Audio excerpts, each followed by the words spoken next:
حضرات، پرسوں کی تقریر میں نے عرض کیا تھا کہ آقا کریم صلی اللہ تعالی علیہ وسلم مدینہ طیبہ ہجرت فرما کر تشریف فرما ہوئے۔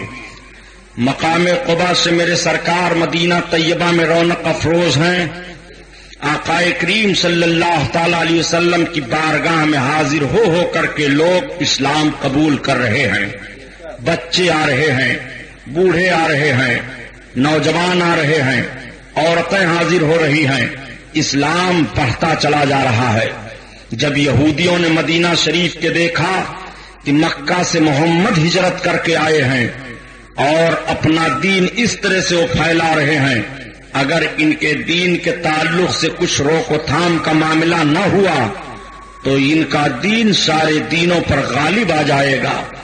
آقا کریم صلی اللہ تعالی علیہ وسلم کی بارگاہ میں کئی یہودی عالم حاضر ہوئے اور وہ بھی سرکار کی بارگاہ میں حاضر ہو کر اسلام قبول کیے، جس میں سے حضرت عبداللہ ابن سلام رضی اللہ تعالیٰ عنہ ہیں، جو تورات و انجیل کے بہت زبردست عالم تھے۔ وہ آقا کریم کی بارگاہ میں جب حاضر ہوئے اور اسلام قبول کیے تو سرکار نے ارشاد فرمایا، سرکار سے عرض کرتے ہیں، یا رسول اللہ، آپ کو سارے یہود پہچانتے ہیں، یہود کے علماء پہچانتے ہیں، لیکن حسد اور بغض و کینہ کی بنیاد پر آپ کو نبی نہیں مانتے۔ یا رسول اللہ، میں عرض کروں کیسے وہ آپ کو پہچانتے ہیں؟ سرکار نے فرمایا، بتاؤ۔ عرض کرتے ہیں، یا رسول اللہ، میں یہیں مکان میں چھپ جاتا ہوں اور جب آ جائیں یہود عالم، آپ انہیں بلوائیں، ان سے پوچھیں تو وہ ساری باتیں بتاتے چلے جائیں گے۔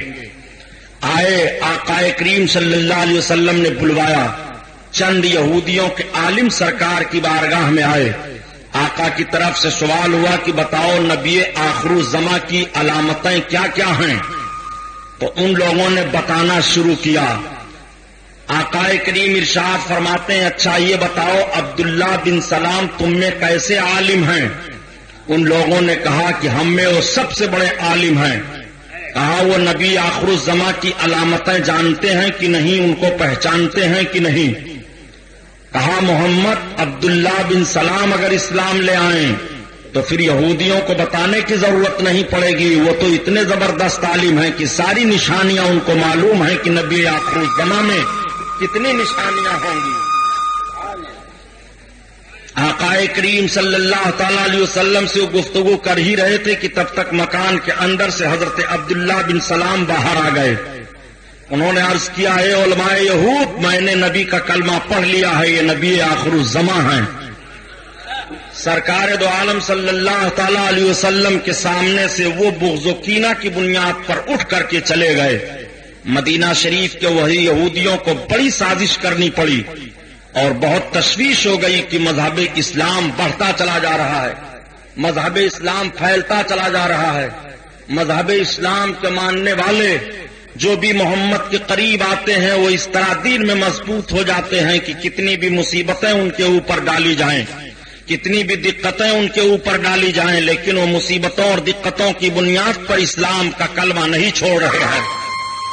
آقا کریم صلی اللہ تعالی علیہ وسلم تشریف فرما ہے، ایک غول آتا ہے اسلام قبول کرنے کے لیے، اسلام قبول کیا چلا گیا۔ سرکار دو عالم صلی اللہ تعالی علیہ وسلم نے صحابہ کی ایک میٹنگ بلائی اور میٹنگ بلانے کے بعد آقا کریم فرماتے ہیں کہ گرد و نواح کی جتنی سلطنتیں ہیں، جتنی حکومتیں ہیں، ان سب کے نام خط روانہ کیا جائے اور ان کو اسلام کا کلمہ پہنچایا جائے۔ صحابہ نے عرض کیا، یا رسول اللہ، ہم اس پر راضی ہیں۔ آقا کریم صلی اللہ تعالی علیہ وسلم نے 14 سلاطینوں کے نام خط لکھوا کر کے روانہ فرمائے۔ میرے سرکار کا خط جہاں جہاں پہنچا اس میں سے کچھ تو ایسے تھے کہ جنہوں نے کہا ہم بعد میں سوچیں گے، اور کچھ ایسے تھے جو اسلام قبول کیے، لیکن کچھ ایسے ظالم و جابر تھے جنہوں نے سرکار کے خط کی قدر نہیں کی اور پھاڑ کر کے پھینک دیا۔ انہی میں سے ہرقل اعظم بھی تھا۔ سرکار دو عالم صلی اللہ علیہ وسلم نے فرمایا، اس نے میرے خط کو پھاڑا ہے، میں نے اس کے پورے ملک کو پھاڑ دیا۔ آقا کریم صلی اللہ تعالی علیہ وسلم کے بتانے کے مطابق چنانچہ اللہ کے حبیب کے شیدائیوں نے چند ہی دن کے بعد میں ایران کو فتح کیا تھا، عراق کو فتح کر لیا تھا، اور اپنے گھوڑوں کے پاؤں تلے ان زمینوں کو روند ڈالا تھا اور یہ بتا دیا تھا کہ محمد سے وفا تو نے تو ہم تیرے ہیں، یہ جہاں چیز ہے کیا لوح و قلم تیرے ہیں۔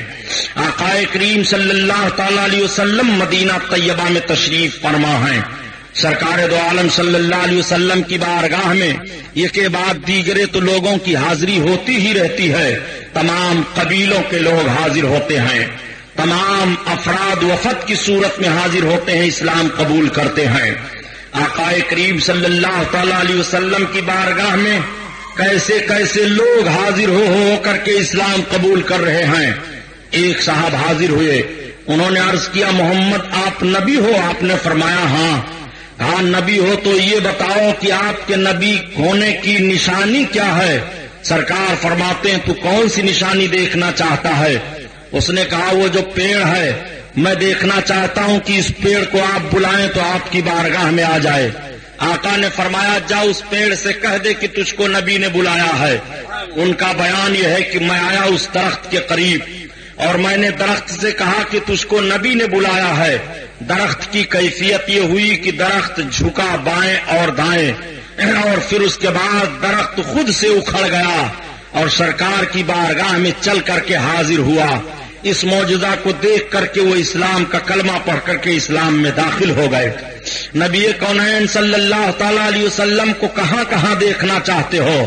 اگر کسی نے معجزات کو طلب کیے اور معجزے کی بنیاد پر اپنے اسلام لانے کو رکھا تو آقا کریم صلی اللہ تعالی علیہ وسلم نے ان کے لیے معجزہ ظاہر فرمایا۔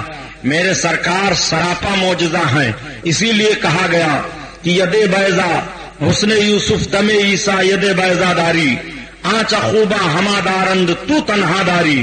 یا رسول اللہ، جو جو نبی ایک ایک وصف اپنے اندر رکھ رہے ہیں ان سارے نبیوں کے اوصاف کو تنہا آپ اپنے اندر رکھ رہے ہیں۔ یا رسول اللہ، آپ قدم پاک سے لے کر کے سر پاک تک معجزہ ہی معجزہ ہیں۔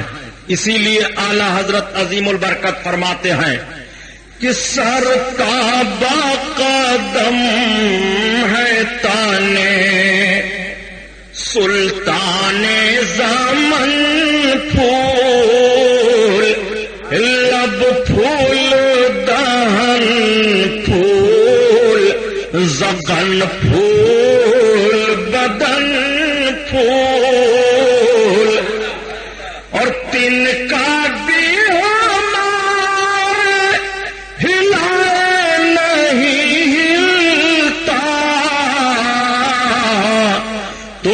چاہو تو ہو جائے ابھی کوہ مہن پھول، تم چاہو تو ہو جائے ابھی۔ ام المومنین حضرت عائشہ صدیقہ رضی اللہ تعالیٰ عنہا بیٹھی ہیں۔ آج کئی روز کا عرصہ گزر گیا، سرکار دو عالم صلی اللہ تعالی علیہ وسلم کے گھر میں چولہے میں آگ نہیں جلی ہے۔ امہات المومنین پریشان ہیں۔ آقا کریم صلی اللہ علیہ وسلم نے ارشاد فرمایا، عائشہ عرض کرتی ہیں ہاں یا رسول اللہ۔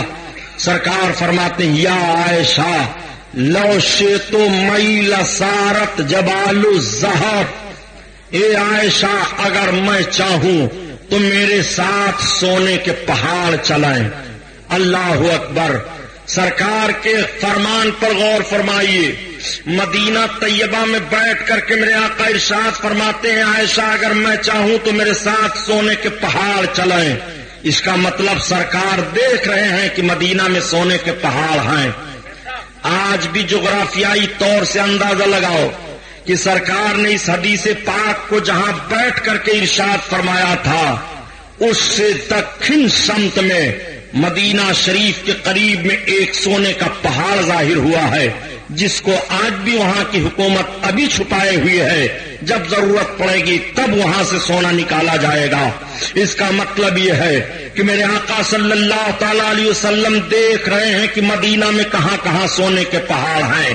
آقا فرماتے ہیں عائشہ اگر میں چاہوں تو میرے ساتھ سونے کے پہاڑ چلیں، لیکن مجھے فقر کی زندگی پسند ہے، مجھے مسکین کی زندگی پسند ہے. اے عائشہ میں اسی زندگی کو پسند کرتا ہوں. آقا کریم صلی اللہ تعالی علیہ وسلم نے اپنی زندگی کے ہر موڑ کو تعلیم امت کے لیے رکھا ہے تاکہ امتیوں کو تعلیم مل جائے اور امتی کامیاب ہو جائیں، امتیوں کو زندگی گزارنے کے لیے کوئی دقت اور کوئی پریشانی نہ ہو. آقا کریم صلی اللہ تعالی علیہ وسلم کی زندگی تمام امت کے لیے نمونہ عمل ہے.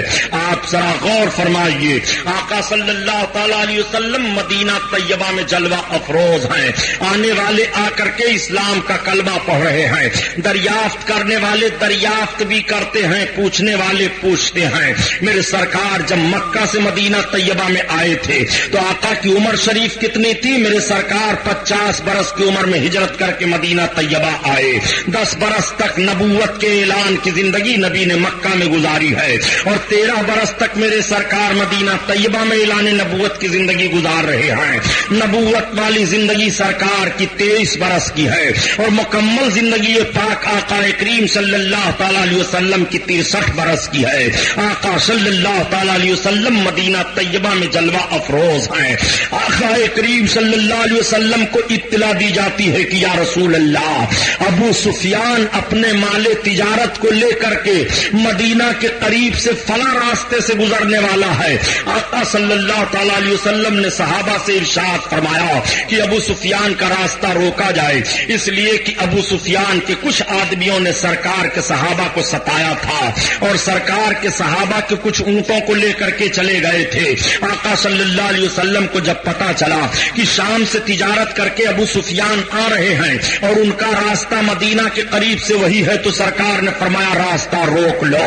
نبی کونین صلی اللہ علیہ وسلم کے فرمان کے مطابق جب صحابہ راستہ روکنے کے لیے چلے تو ابو سفیان کو کسی طرح سے اطلاع مل گئی. ابو سفیان نے راستہ بدل دیا اور راستہ بدل کر کے مکہ پہنچ گئے. یہ کون ابو سفیان ہیں؟ یہ ابو سفیان حضرت امیر معاویہ کے باپ ہیں. یہ وہ حضرت ابو سفیان ہیں جو ابھی اسلام نہیں لائے ہیں، بعد میں یہ بھی اسلام لائے اور عظیم صحابی بنے، لیکن یہی حضرت ابو سفیان ہیں. جب مکہ میں پہنچے تو مکہ کے کافروں کو اکٹھا کیا اور اکٹھا کرنے کے بعد ابو سفیان نے مکہ کے کافروں سے کہا کہ سنو، دیکھو محمد کے حالات کو دیکھو، وہ کس طرح سے ہم پر چڑھائی کرنے کا پروگرام بنا رہے ہیں. دیکھو وہ مدینہ چلے گئے، مدینہ میں ان کے ماننے والوں کی کتنی جمعیت ہو گئی ہے.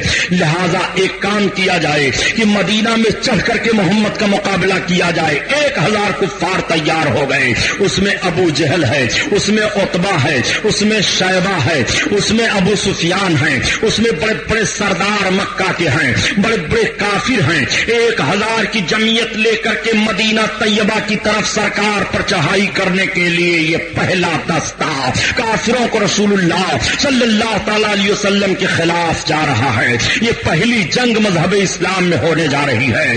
پہلے جنگ کا نقشہ آپ سامنے رکھیں. آقا کریم صلی اللہ تعالی علیہ وسلم کو اطلاع مل جاتی ہے کہ کفاران مکہ 1000 کی تعداد میں مدینہ طیبہ پر چڑھائی کر رہے ہیں. آقا صلی اللہ تعالی علیہ وسلم نے اپنے جانثاروں کو اکٹھا کیا اور جب جانثار اکٹھا ہو گئے تو سرکار نے ایک خفیہ ایجنسی متعین کی، یعنی چند صحابہ کو اس طرح سے متعین کیا جو کافروں کے نقل و حرکت کو وہ معلوم کرائیں اور آ کر کے بتاتے رہیں. اب آپ ذرا ذہن و فکر پر زور لگائیے اور مجھے بتائیے، آج کچھ لوگ جب کہہ دیا کرتے ہیں کہ جناب ہمیں جفا کشی سے مطلب کیا ہے، ہم تو عبادت و ریاضت میں رہیں گے. میں آپ سے پوچھنا چاہتا ہوں، نبی سے زیادہ عابد و زاہد کون ہوگا؟ نبی کونین سے بڑا عبادت گزار کون ہوگا؟ میرے سرکار سے زیادہ نماز پڑھنے والا کون ہوگا؟ نبی سے زیادہ صابر و شاکر کون ہوگا؟ لیکن دیکھو میرے سرکار کی مقدس زندگی نمونہ عمل ہے. ایک طرف نبی عبادت والی زندگی تمہیں دے رہے ہیں تو دوسری طرف نبی کی جنگ والی زندگی بھی ملاحظہ کرو. ایک طرف نبی کونین صلی اللہ علیہ وسلم کے صبر و شکر والی بھی زندگی مطالعہ کرو اور دوسری جانب نبی کونین مقام بدر میں تلوار لے کر کے صحابہ کی جمعیت لے کر کے جا رہے ہیں. میں آج آج ان لوگوں کا ذہن و فکر چاہتا ہوں جو بڑی آسانی سے بیان کر دیا کرتے ہیں کہ نبی تو دشمنوں کو بھی دعائیں دیا کرتے تھے، نبی تو گالیاں سن کر کے بھی برداشت کر لیا کرتے تھے۔ حرام خور یہ نبی کی کس طرح کی سیرت بیان کر رہا ہے، تو نبی کی عظمت کا کھلواڑ کر رہا ہے۔ صحیح ہے، نبی نے دشمنوں کو دعائیں دی ہیں، نبی کونین نے اپنے دشمنوں کی گالیاں برداشت کی ہیں، مگر نبی کے دشمن دو طرح کے تھے۔ ایک دشمن تو وہ تھے جو نبی کونین کے مشن کے دشمن تھے، اور ایک دشمن وہ تھے جو نبی کونین کے مشن کے اور نبی کی عظمت اور جان کے بھی دشمن تھے۔ جو نبی کے مشن کے دشمن تھے انہیں اسلام لانے کی توفیق ہو جاتی ہے، جیسے ابو سفیان وغیرہ کی جماعت ہے، یہ اسلام قبول کر لیتے ہیں، اور جو نبی کے مشن کے بھی دشمن ہیں اور نبی کی عظمت اور نبی کے جان کے بھی دشمن ہیں، وہ ابو لہب ابو جہل کی جماعت ہے جنہیں اسلام کی توفیق نہیں ملتی ہے۔ نبی کونین نے اس دشمنوں کو معاف کیا ہے جو نبی کی عظمت نہ جانتے ہوئے نبی کے مشن کی مخالفت کر رہے تھے، نبی نے ان کے جرموں کو معاف کیا ہے، اور جو نبی کی عظمت کو جانتے ہوئے بھی نبی کی شان میں گستاخیاں کرتے تھے، نبی کونین نے ان کو خانہ کعبہ کے اندر قتل کروایا ہے۔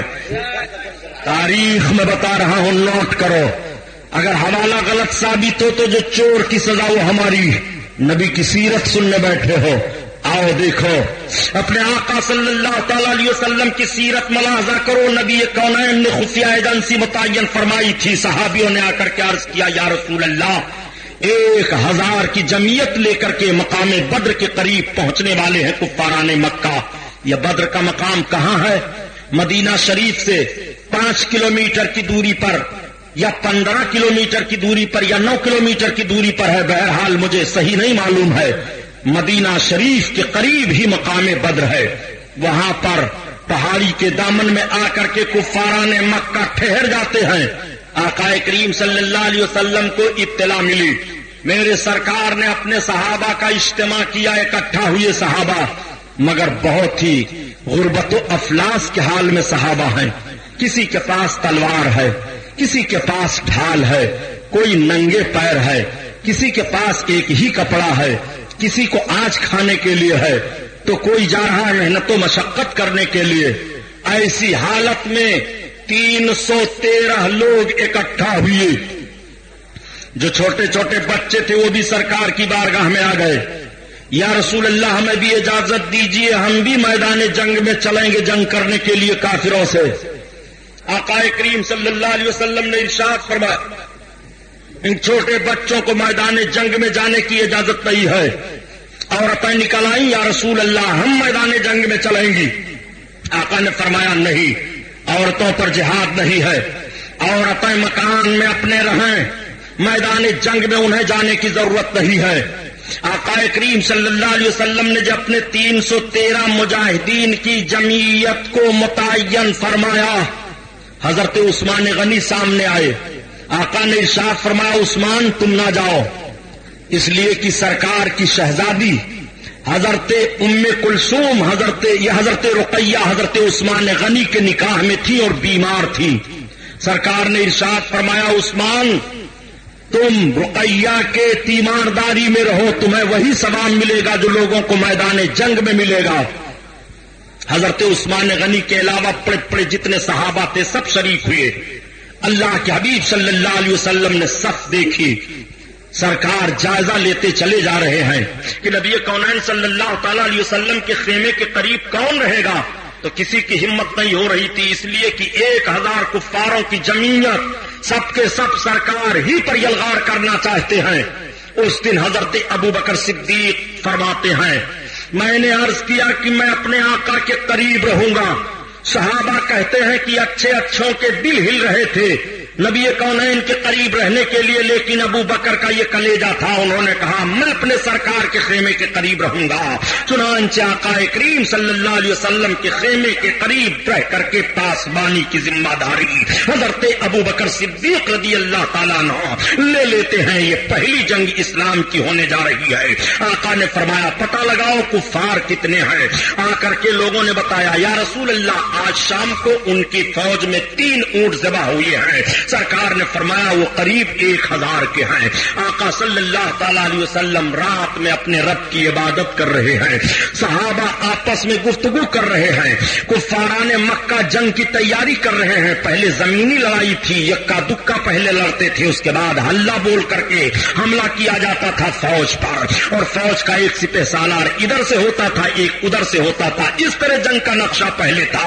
آج کی طرح سے جنگ کا نقشہ نہیں تھا کہ بارود پھینکا جائے, راکٹ مار دیا جائے, میزائل مار دیا جائے, شبخون مار دیا جائے, بم مار دیا جائے, بندوق و پستول سے حملہ کر دیا جائے. اس میں کوئی بہادری نہیں ہے جنگ کرنے کے لیے, تو مزدلوں کی جنگ مانی گئی ہے.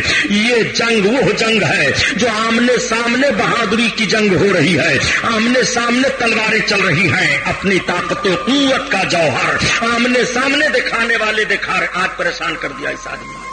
درود شریف پڑھو.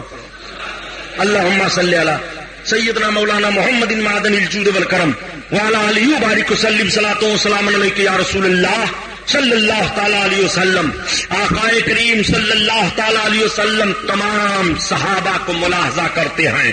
دیکھنے کے بعد میرے سرکار نے حضرت عمر فاروق اعظم کو بلایا. عمر ابن خطاب ادھر آؤ. حضرت عمر ابن خطاب آگے بڑھے. سرکار نے فرمایا چلو میدان میں چلنا چاہتا ہوں. اب آقا کے ساتھ میدان میں گئے. سرکار کے دستے پاک میں ایک چھڑی ہے. میرے آقا میدان بدر میں کھڑے ہو کر کے ایک جگہ ایک دائرہ کھینچتے ہیں اور ارشاد فرماتے ہیں عمر کل ابو جہل اسی کے اندر مارا جائے گا. مرنے والا کل مرے گا, خبر آج نبی دے رہے ہیں. اور کسے کہتے ہیں علم غیب. یہی وجہ ہے جو میں کہتا ہوں نجد کی بدمعاش اولادوں سے پوچھو. اور کسے غیب کا علم کہتے ہیں. نبی کونین صلی اللہ علیہ وسلم نے گول دائرہ کھینچتے ہوئے فرمایا اس میں فلاں کافر مارا جائے گا. اللہ کے حبیب حضرت عمر ہی سے کیوں کہہ رہے ہیں کہ عمر کل ابو جہل اس میں مارا جائے گا. ایک بات یہ بھی سوچ لو کہ ابو جہل سگا ماموں ہے حضرت عمر فاروق اعظم کا. میرے سرکار ذہن و فکر دے رہے ہیں کہ دیکھو آج اسلام کی پہلی جنگ ہونے جا رہی ہے. اس میں خون کا رشتہ نہیں دیکھا جائے گا, اس میں نبی کی محبت کا رشتہ دیکھا جائے گا. میرے سرکار نے فرمایا یہاں مارا جائے گا ابو جہل. آقا کریم نے نشاندہی فرما دی. سویرا ہوا, جنگ کا نقارہ بجا, میدان بدر میں لوگ کھڑے ہو گئے. ایک کافر نکلا, اس نے کہا بھیجو ہمارے مقابلے میں علی ابن ابی طالب کو. ایک نکلا, اس نے کہا بھیجو ہمارے مقابلے میں حمزہ کو. شیبہ نکلا, اس نے کہا ہم حمزہ سے لڑیں گے. امیہ نکلا, اس نے کہا بھیجو ہمارے مقابلے میں. اس طرح کے بڑے بڑے سرداران مکہ جو کافر تھے نکل کر کے میدان میں آئے. ابو سفیان کی قیادت ہے, ابو جہل ورغلا رہا ہے. نبی کونین صلی اللہ تعالی علیہ وسلم کے صحابہ جانثاری پیش کرنے کے لیے حاضر ہیں.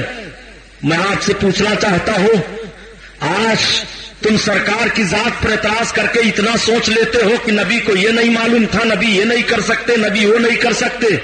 اور صحابہ کا عقیدہ کیسا تھا؟ کیا صحابہ نے یہ سوچا تھا کہ یہ نبی طاقت والے ہی ہوتے تو ہمیں کافروں کے مقابلے میں لڑنے کی ضرورت کیا تھی؟ محمد جب تمہارے اندر اتنی طاقت نہیں ہے کہ تم ابو جہل کو بلا لڑے بھیڑے زمین پر مار سکو تو ہم تمہارا ساتھ نہیں دیں گے. یہ سوچ سکتے تھے, لیکن نہیں. صحابہ کا ایمان ہے. صحابہ دیکھ رہے ہیں کہ یہ مذہب اسلام ہے, نبی کی زندگی امتیوں کے لیے نمونہ عمل ہے. نبی وہی فرما دیتے تو سارے کافروں کو زمین نگل جاتی, لیکن نبی کی زندگی نمونہ عمل ہے. نبی کے حیات ظاہری کے بعد بھی اسلامی جنگیں ہونی ہے, اس لیے آج جنگ ہو رہی ہے تاکہ اسلام کے ماننے والوں کو ذہن مل جائے اور اسلام کے ماننے والوں کو فکر مل جائے کہ نبی کے نام پر اس طرح سے قربان ہوا جاتا ہے کہ صحابہ نبی کو دیکھتے ہوئے نبی کے نام پر قربان ہو رہے ہیں. اور آج ہمارے درمیان میں میرے آقا ظاہری نگاہوں کے سامنے نہیں ہیں. آج بھی ہم اس میں محمد پر مرنے کے لیے تیار ہیں. قوت عشق سے ہر پست کو بالا کر دے اور دہر میں اس میں محمد سے اجالا کر دے. آقا کریم صلی اللہ علیہ وسلم کے جانثار کے بعد دیگر کافروں سے جنگ شروع ہوئی. نبی کونین اپنے خیمے میں ہیں. حضرت ابوبکر صدیق اپنی تلوار لے کر کے سرکار کے خیمے کے گرد گھوم رہے ہیں. میرے سرکار نے اپنے سر کو سجدہ میں رکھا، عرض کیا پروردگار یہ 313 تیرے نہتھے بندے ہیں، اگر آج یہ اس میدان میں شکست کھا گئے تو پھر دنیا میں تیرا سجدہ کون کرے گا؟ مولا تیرا نام کون لے گا؟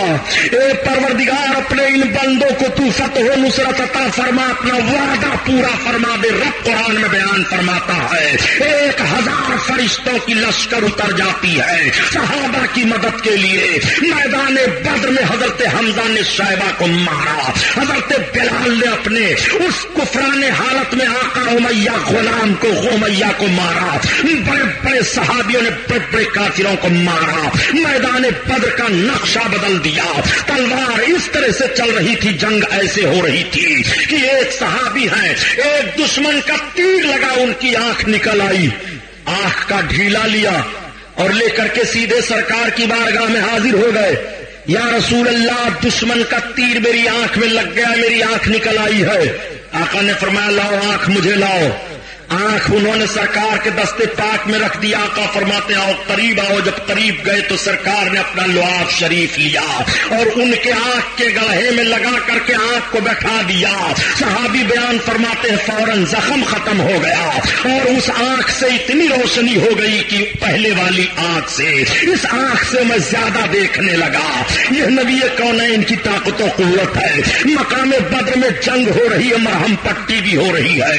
مقام بدر میں صحابہ نے یہ نہیں جانا تھا نبی مجبور ہیں، وہاں کوئی اسپتال نہیں تھا کہ نبی کی بارگاہ میں ہم کیسے جائیں۔ ایک صحابی دوڑے دوڑے آئے، عرض کرتے ہیں یا رسول اللہ میری تلوار ٹوٹ گئی ہے، میرے ہاتھ میں اگر کوئی مجھے تلوار مل جائے تو میں کافروں کے مقابلے میں اور لڑوں گا۔ ایک کھجور کی لکڑی پڑی تھی، نبی نے اس کھجور کی لکڑی کو اٹھایا، کہا لو یہ تمہارے لیے تلوار ہے۔ صحابی بیان کرتے ہیں کہ جیسے میں نے اپنے ہاتھ میں کھجور کی لکڑی لیا وہ حقیقت میں تلوار بن گئی اور وہ لے کر کے میدان جنگ میں چلے گئے۔ اللہ اکبر! اس طرح سے دیوانے اپنے آقا کے معجزات کو بھی دیکھ رہے ہیں۔ اسی لیے تو اعلی حضرت عظیم البرکت فرماتے ہیں تم اپنے نبی کو دیکھنا چاہتے ہو، تم اپنے نبی کو کس کس موڑ پر دیکھو گے، کہاں کہاں دیکھو گے؟ اپنے نبی کی عظمت تم جاننا چاہتے ہو، تمہارے نبی کی عظمت کا حال تو یہ ہے کہ تم نبی کو جان ہی نہیں سکتے نبی کی حقیقت کیا ہے اور نبی کونین صلی اللہ علیہ وسلم کا مقام و مرتبہ وقار کیا ہے۔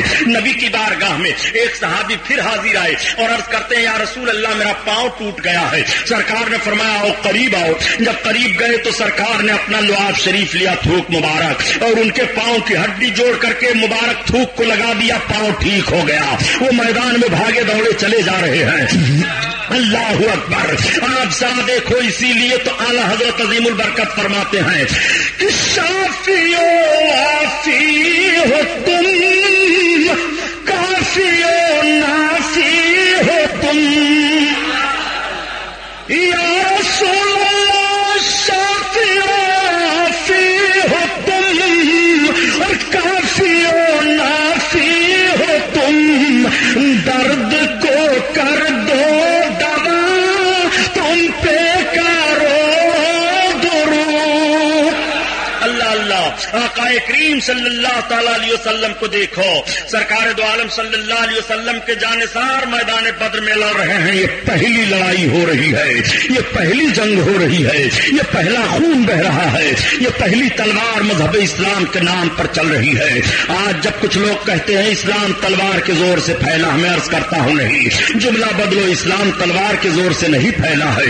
اسلام اپنے حسن کی بنیاد پر پھیلا ہے، اسلام اپنے کارکردگی کی بنیاد پر پھیلا ہے، اسلام اپنی حقانیت کی بنیاد پر پھیلا ہے، اسلام اپنی سچائیت کی بنیاد پر پھیلا ہے۔ آؤ دیکھو، نبی کونین صلی اللہ تعالی علیہ وسلم کے ایک صحابی حضرت عبد الرحمن ابن عوف ہیں، وہ بیان کرتے ہیں کہ وہی دونوں بچے جس کو سرکار نے میدان میں چلنے کی اجازت دی تھی، وہ میرے سامنے دوڑے دوڑے آئے اور پوچھنے لگے یہ چچا یہ تو بتاؤ ابو جہل کہاں ہے؟ میں نے کہا وہ دیکھو ابو جہل دکھائی دے رہا ہے۔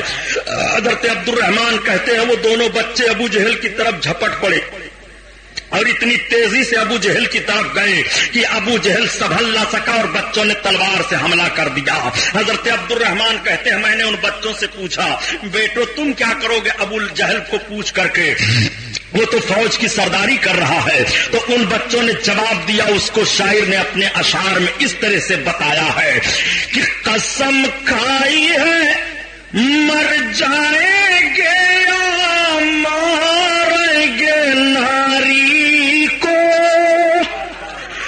سنا ہے گالیاں دیتا ہے محبوب باری کو. وہ دونوں بچے جھپٹ کر کے ابو جہل پر حملہ آور ہوئے، اور جب ابو جہل پر حملہ آور ہوئے تو سنبھل نہ سکا، بچوں نے زخمی کر دیا، وہ زمین پر گر پڑا. حضرت عبداللہ ابن مسعود پہنچ کر کے ابو جہل کی گردن کاٹ دیتے ہیں. جنگ کا نقشہ بدل گیا، جنگ مسلمانوں نے جیت لی، کفار بھاگنے لگے. آقا کریم صلی اللہ علیہ وسلم کے جانثاروں نے گرفتار کرنا شروع کیا. 70 لوگوں کو گرفتار کر لیا اور کافی لوگ مارے گئے. مکہ میں کفار کے اوپر سراسیمگی کا حال تھا، دہشت میں آ گئے سب کہ محمد کے جانثاروں نے مختصر جماعت تھی لیکن 1000 پر فتح حاصل کر لی ہے. ایسی نوعیت ہو گئی. اب جب یہ 70 گرفتار کیے گئے تو آؤ دیکھو، آقا کریم صلی اللہ تعالی علیہ وسلم کے داماد حضرت عمرو بن عاص بھی انہی 70 میں سے ہیں. حضرت عمرو بن عاص سامنے لائے گئے. سرکار کے چچا حضرت عباس بھی اسی میں ہیں، وہ بھی آئے تھے پہلے کافروں کی طرف سے. آقا کریم صلی اللہ علیہ وسلم کے سامنے سب پیش کیے گئے. مشورہ ہونے لگا کہ ان 70 کو ایک تعلق سے کیا کیا جائے. کوئی کسی کا باپ لگ رہا ہے، کوئی کسی کا داماد لگ رہا ہے، کوئی کسی کا بھائی لگ رہا ہے، کوئی کسی کا ماموں لگ رہا ہے، کوئی کسی کا عزیز ہے. حضرت عمر فاروق اعظم نے عرض کیا یا رسول اللہ، اس میں جو جس کا رشتہ دار ہے ہر رشتہ دار اپنے رشتہ دار کو قتل کرے. جوش ایمانی ملاحظہ فرمائیے. یہی مقام بدر ہے. مقام بدر میں ایک صحابی کا اور واقعہ سنو. جب جنگ ہو رہی تھی تو حضرت عبیدہ بن جراح رضی اللہ تعالیٰ عنہ ہیں. حضرت عبیدہ بن جراح ان 10 صحابیوں میں سے ہیں جن کو ان کی زندگی میں سرکار نے جنت کی بشارت دے دی ہے، جن کو عشرہ مبشرہ کہا جاتا ہے. حضرت عبیدہ بن جراح میدان جنگ میں سرکار کی طرف سے ہیں اور ان کے باپ عبداللہ کافروں کی طرف سے ہیں. میدان جنگ میں حضرت عبیدہ کی تلوار کی چھاؤں میں عبداللہ آ گئے. حضرت عبیدہ نے قتل کر دیا اپنے باپ کو، اور جب اپنے باپ کو قتل کیا لوگوں نے دیکھا تو کہا عبیدہ تیرا باپ عبداللہ.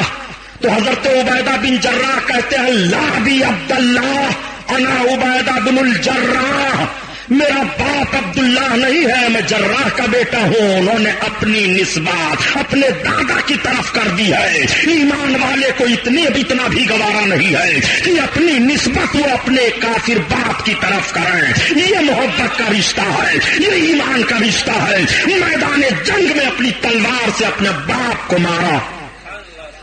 حضرت عبیدہ رضی اللہ تعالیٰ عنہ وہ ہیں جن کو امین الامت کہا گیا ہے. اور سنو، آقا کریم صلی اللہ تعالی علیہ وسلم نے فرمایا ابو بکر کیا مشورہ ہے؟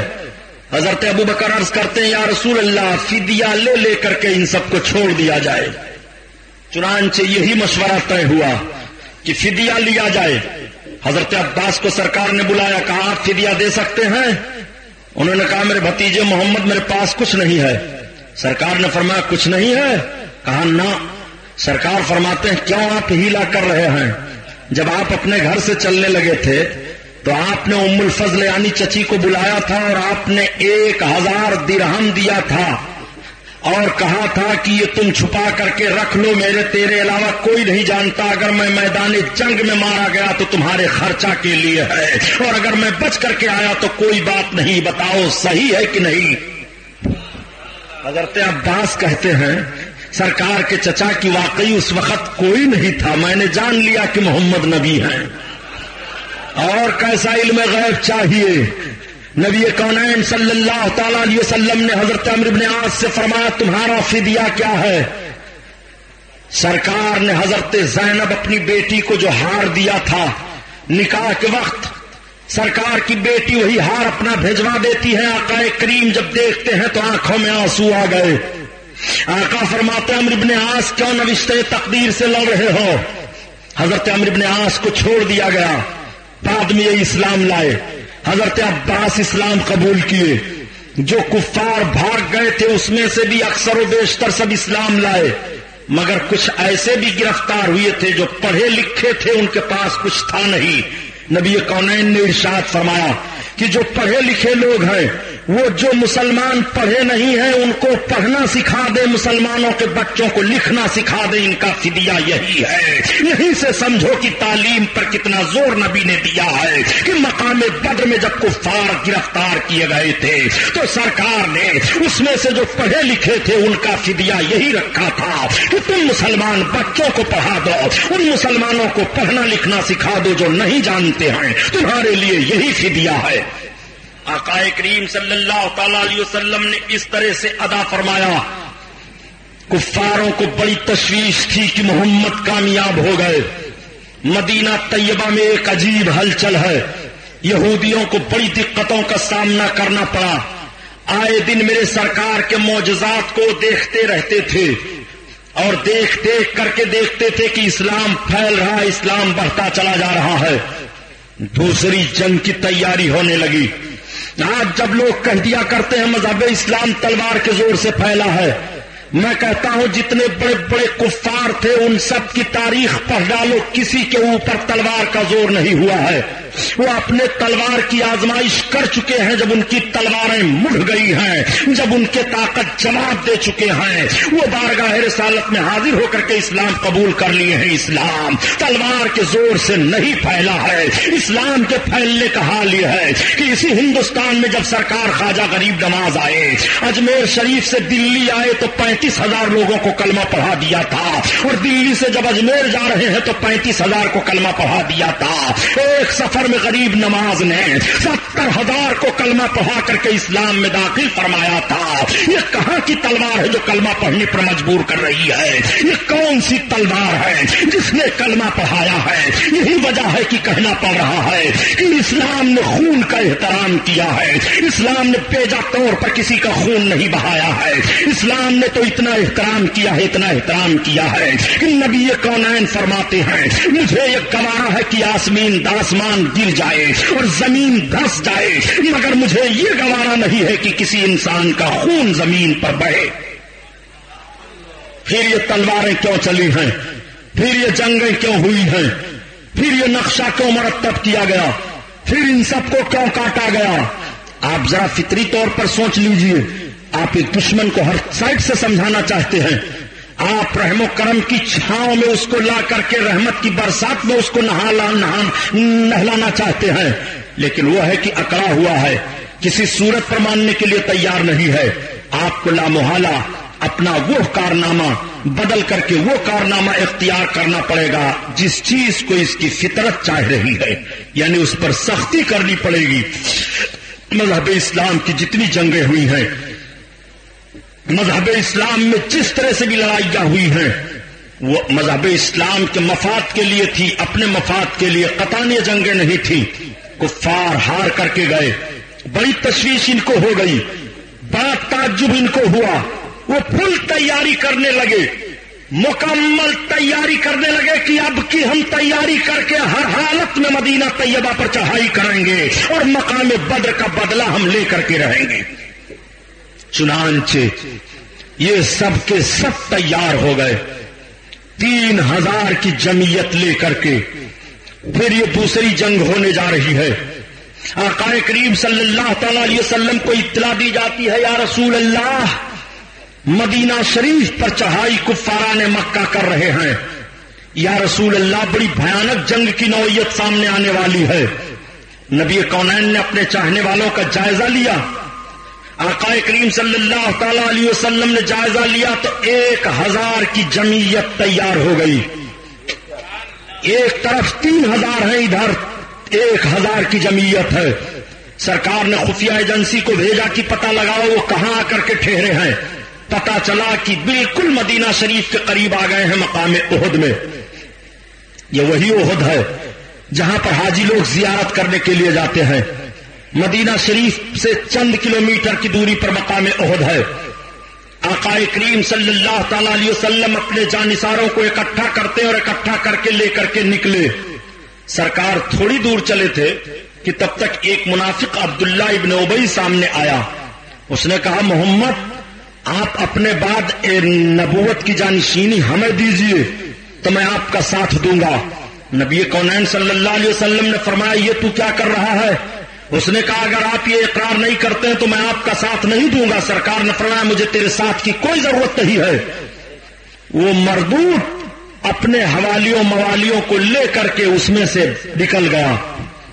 جتنے منافقین تھے، جتنے اس طرح جنگ سے بھاگنے والے تھے، وہ سب کے سب نکل گئے. مختصر جماعت میرے آقا صلی اللہ علیہ وسلم کے جانثاروں کی بچتی ہے. تعداد 700 کی بتائی جا رہی ہے. 1700 لوگ چل رہے تھے. 1000 کی جمعیت کا معاملہ تھا، لیکن میرے آقا صلی اللہ علیہ وسلم اب صرف 700 کو لے کر کے آگے بڑھ رہے ہیں. مقام احد میں سرکار بھی پہنچے. سرکار دو عالم صلی اللہ تعالی علیہ وسلم نے احد پہاڑی کے درمیان اپنے خیموں کو لگوانا شروع کیا. میرے آقا نے پہاڑیوں کا جائزہ لیا. جن حاجیوں نے احد کو دیکھا ہے تو احد کے میدان میں ایک چھوٹا سا پہاڑ ہے جو تھوڑا سا اونچا دکھائی دے رہا ہے. اس کے پورب سائٹ میں کفاران نے اپنے خیموں کو لگانا شروع کیا، اور جس طرف سے پہاڑی کا درہ پایا جاتا ہے نبی کونین نے ادھر اپنے جانثاروں کے خیموں کو لگوانا شروع کیا. سرکار نے پہاڑی کا جائزہ لیا. جائزہ لینے کے بعد آقا ارشاد فرماتے ہیں دیکھو یہ درہ ہے پہاڑی کا، 50 تیر انداز یہاں فٹ ہو جاؤ. تمام مجاہدین کو شکست ہو یا فتح ہو، تم لوگ جب تک میں نہ کہوں گا اپنی جگہ سے ہٹنا نہیں. صحابہ کی 50 نفری جماعت کو آقا نے متعین فرما دیا. سارے لوگ تیر لے کر کے کھڑے ہو گئے. مقام احد میں جنگ کا معاملہ سامنے آیا. بڑی بھیانک جنگ ہوئی. ایسی بھیانک جنگ ہوئی جم کر کے مسلمانوں نے جنگ کی ہے. سرکار پر کفار مل کر کے تیر برسانے لگے.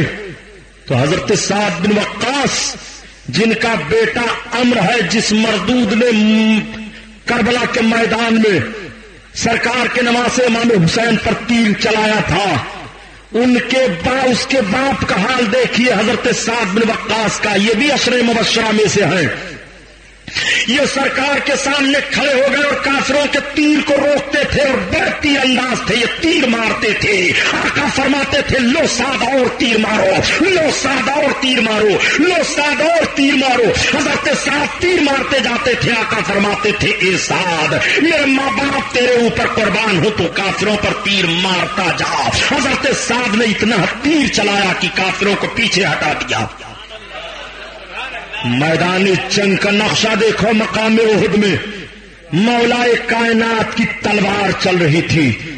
اس دن حضرت مولا علی نے بہادری کے وہ جوہر دکھائے کہ جب حضرت مولا علی کی تلوار چلتی تھی تو غیب سے آواز آتی تھی لا فتح الا علی لا سیف الا ذوالفقار، شاہ مردہ شیر یزداں قوت پروردگار. لا فتح الا علی لا سیف الا ذوالفقار. علی جیسا کوئی جوان نہیں ہے، ذوالفقار جیسی کوئی تلوار نہیں ہے.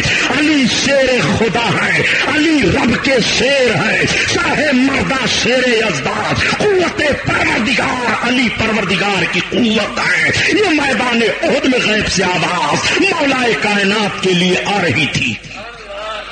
وہ حضرت علی نے طاقت و قوت کے جوہر دکھائے تھے کہ کافروں کے چھکے چھوڑا دیے تھے.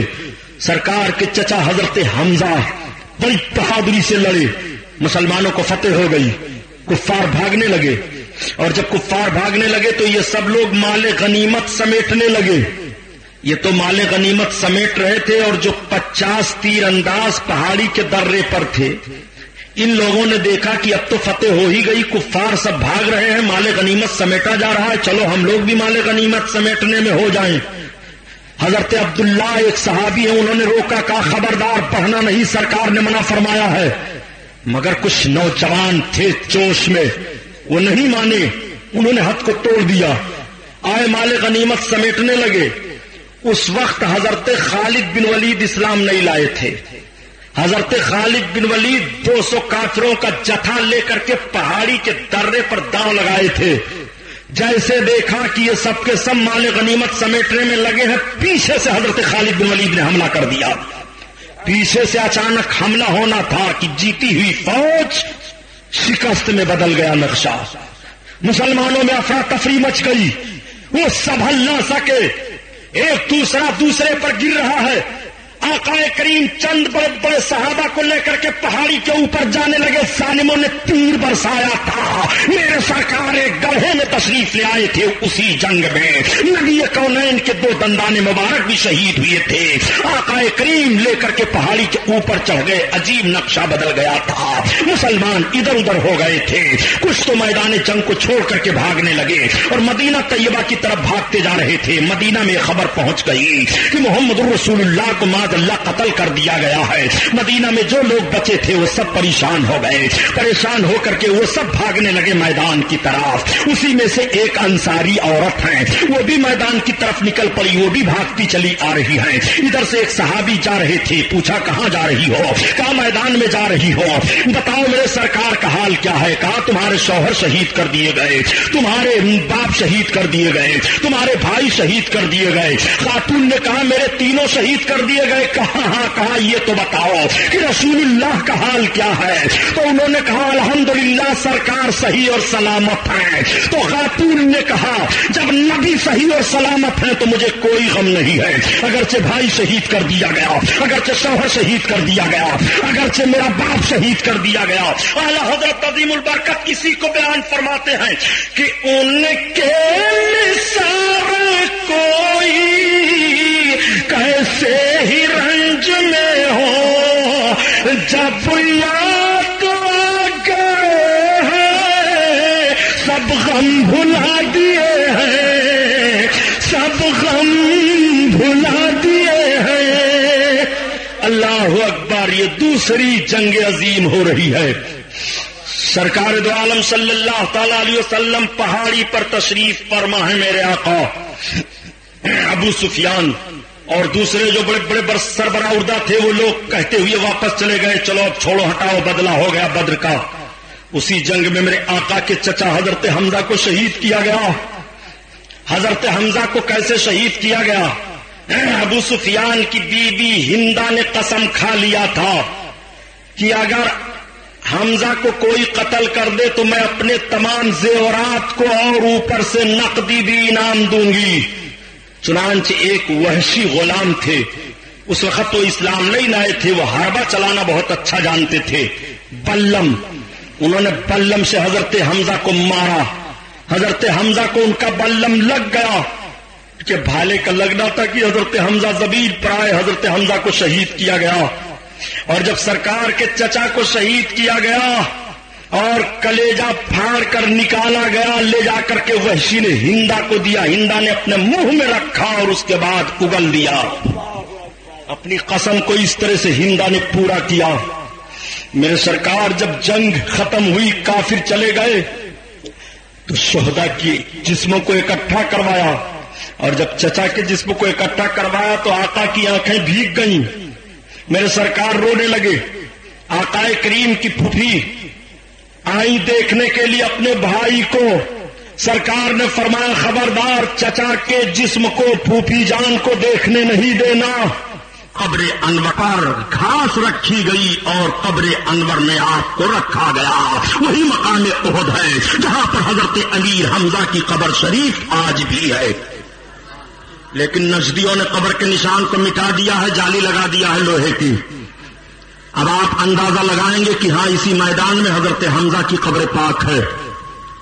آج قبروں پر آپ چلے جاؤ تو یہ کہتے ہیں قبروں پر نہیں جانا چاہیے، شرک ہے، بدعت ہے، فلاں ڈھکا ہے. صحیح، ایک گرفت تو ان کی بہت عجیب و غریب ہے جو ہماری اور آپ کی غلطی ہے. میں ایک جملہ بہت سخت عرض کروں گا، مجھے یہ پرواہ نہیں ہے کہ آپ بیان سننے آؤ گے کہ نہیں آؤ گے.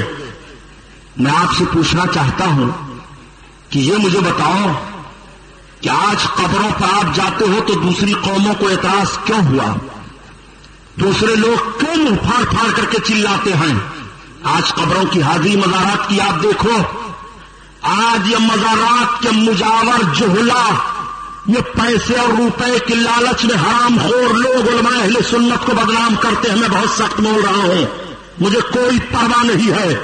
اور عورت جب کسی مزار پر جانے کے لیے اپنے گھر سے قدم نکالتی ہے تو قدم قدم پر فرشتوں کی لعنت ہوتی ہے اور صاحب مسجد کی لعنت ہوتی ہے. مجھے تعجب ہے کہ اتنی سختی سے مزاروں پر عورتوں کو جانے کے لیے روکا گیا ہے، مگر ہر مزار پر عورت کی بھیڑ لگی ہوئی ہے، ہر مزار پر عورتوں کے پشت پر مورچھل مارے جا رہے ہیں. یہ جوہلا مجاوروں کے کرتوت کو لے کر کے سنیوں پر اعتراض کیا جاتا ہے اور اعلیٰ حضرت کو تعلق سے اعتراض کیا جاتا ہے. میں پوچھتا ہوں، اعلیٰ حضرت تمہارے باپ کے غلام ہیں کہ قوالی تم کرو، عورتوں کو مزار پر تم بھیجو، میدان تم سلگاؤ، اگر بستی کا معاملہ تم رکھو، تعزیہ داری کا معاملہ تم رکھو، خرافات تم کرو، ڈھول تاشا تم پیٹو اور بدنام اعلیٰ حضرت کو کیا جاتا ہے. کون مذہب اسلام تو اتنا پاک مذہب ہے، اتنا پاک مذہب ہے کہ یہ مذہب قبر پر جانے سے نہیں روکتا ہے، مگر جس انداز سے رسول قبر پر گئے ہیں اس طریقے سے جاؤ. اسلامیہ کیسٹ کمپنی مالیگاؤں کی جانب سے عقائد و اعمال کو سنوارنے والی بہترین کیسٹ ہے. مولانا سید شاہ تراب الحق قادری صاحب کی تقریریں، مقام مصطفیٰ اور ترجمہ قرآن، جنگ بدر، بیماریوں کا قرآنی علاج، تقلید اور مذہب حنفی، نماز کے مسائل، روزہ کے مسائل، وضو پاکی اور زکوٰۃ کے مسائل. مولانا عبد المصطفیٰ حشمتی صاحب کی تقریریں، وطن کے غدار کون، کیوں نہیں ہوتے مسلمان ایک، باطل کی پہچان. اس کے علاوہ ہر قسم کی سی ڈی اور کتابوں کے لیے اسلامیہ کیسٹ کمپنی پوار گلی مالیگاؤں ضلع ناسک اور مکتبہ رضا 26 کامبیکر اسٹریٹ بمبئی نمبر 3 سے رابطہ قائم کریں. میرے سرکار شہدائے احد کی قبر انور پر جاتے تھے. جب سال میں شہادت کی تاریخ آتی تھی تو نبی کونین احد کے شہیدوں کی قبر پر جاتے تھے، دعا فرماتے تھے. پتہ یہ چلا کہ شہیدوں کی قبر پر جانا نبی کی سنت ہے اور ان کے شہادت کے دن جانا نبی کی سنت ہے. قبروں پر جانا آپ کو منع نہیں کیا گیا ہے. قبروں پر فاتحہ کا جو دستور ہے، فاتحہ کا جو طریقہ ہے، قبروں پر جانے کا جو رواج ہے، شریعت اسلامیہ نے جو اجازت دی ہے اس طرح سے جاؤ. خرافات یہ جوہلا مجاور لوگ کریں اور مولانا لوگ مارے جائیں. اور ہمارے مولانا لوگ بھی عجیب و غریب ہیں کہ رات دن نیاز فاتحہ اور چادر پر ثبوت دیں گے، چاہے ایک چادر نہ پاویں. سارا ثبوت فاتحہ پر دیں گے چاہے ایک چراغی ان کو نہ ملے. ہماری لڑائی وہابیوں دیوبندیوں سے نیاز فاتحہ چادر گاگر پر نہیں ہے، ہماری لڑائی ان سے اسلام اور کفر پر ہے. وہ کافر ہیں. انہوں نے سرکار کے شان میں جو توہین کی ہے اس توہین کی بنیاد پر ہم انہیں کافر کہتے ہیں، اس لیے ہماری لڑائی ان سے ہے. سنو بات آگے بڑھ گئی. آقا کریم صلی اللہ تعالی علیہ وسلم کے جانثاروں نے مقام احد میں وہ جانثاری کا ثبوت پیش فرمایا تھا. جب ابو سفیان اسلام نہیں لائے تھے اور وہ نعرہ لگانے لگے عزا زندہ باد، لات زندہ باد، منات زندہ باد، تو حضرت عمر عرض کرتے یا رسول اللہ یہ کفار نعرہ لگاتے جا رہے ہیں، میں نعرہ لگاؤں؟ آقا نے فرمایا ہاں. تو حضرت عمر فاروق اعظم اسی پہاڑی کے اوپر سے نعرہ بلند کرتے ہیں، نعرہ تکبیر اللہ اکبر.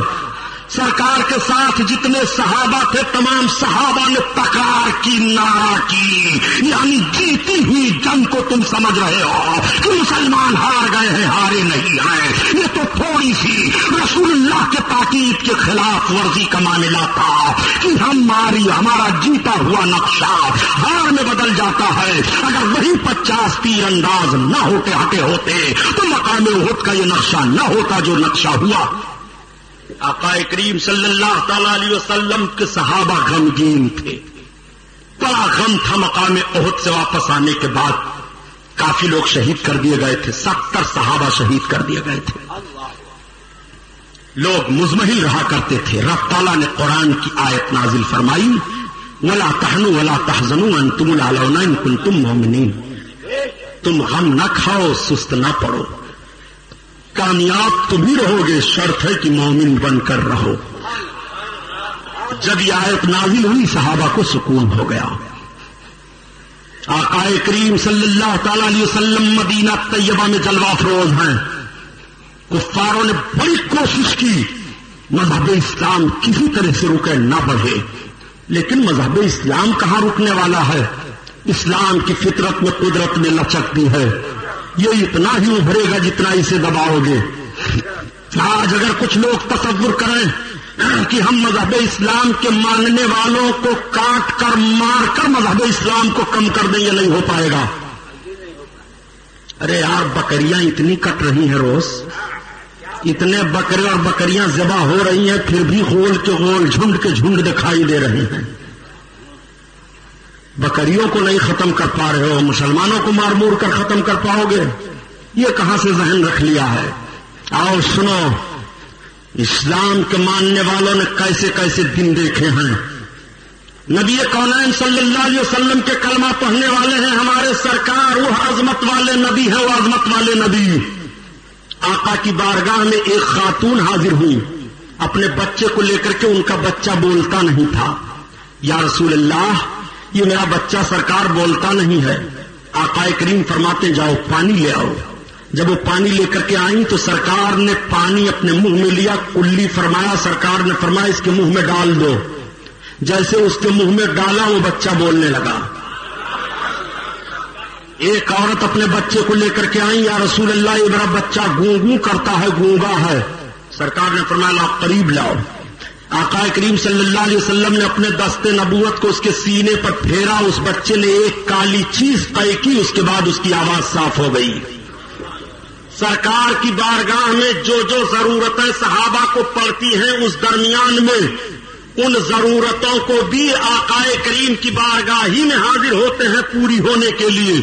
زندگی کے جتنے لوازمات کی ضرورت پڑتی ہے سب چلو نبی کی بارگاہ میں۔ بیمار ہو نبی کی بارگاہ میں چلو، گھر نہیں ہے نبی کی بارگاہ میں چلو، یہ ضرورت ہے نبی کی بارگاہ میں چلو، وہ ضرورت ہے نبی کی بارگاہ میں چلو۔ آقا کریم صلی اللہ تعالی علیہ وسلم ہر چیز کو تعلیم امت کے لیے نبھا رہے ہیں۔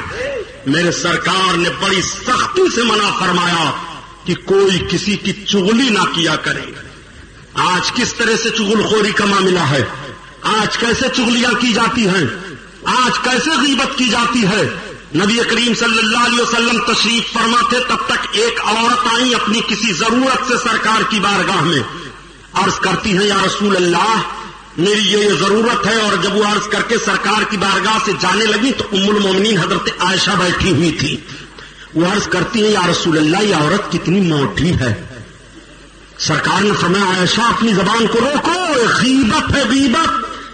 عرض کرتی ہے یا رسول اللہ موٹی تو ہے وہ، آقا فرماتے ہیں یہی تو غیبت ہے کہ اگر اس چیز کو عورت سن لے تو اس کو تکلیف ہوگی۔ اگر کسی کے اندر کوئی بات ہے اور اس کو بیان کرنے سے آدمی کو تکلیف ہو رہی ہے تو یہی غیبت ہے۔ عائشہ اگر یہ معاملہ نہ ہوتا اور تو کہہ دیتی تو یہ تہمت ہو جاتی۔ نبی اپنی بیوی کو اس طرح سے منع فرما رہے ہیں، کس طریقے سے سرور کونین نے غیبت اور چغلخوری سے لوگوں کو روکا ہے۔ سرکار فرماتے غیبت اور چغلخوری سے بچو بچو، یہ نیکیوں کو ایسے کھا جاتی ہے جیسے لکڑی کو آگ کھا جائے۔ اور ہماری آپ کی عادت کیا ہے کہ ہم اور آپ غیبت پر غیبت، چوری پر چوری، ڈھٹائی پر ڈھٹائی، بدماشی پر بدماشی کرتے چلے جا رہے ہیں، اور احساس نہیں ہوتا کہ ہماری نیکیاں بچی کی نہیں۔ اور سنو، ہم سے کچھ احباب نے کہا کہ حضرت عذاب قبر پر بھی کچھ کہہ دیجئے۔ ارے عذاب دنیا سے چھٹیاں نہیں پا رہے ہو، عذاب قبر کیا سنو گے؟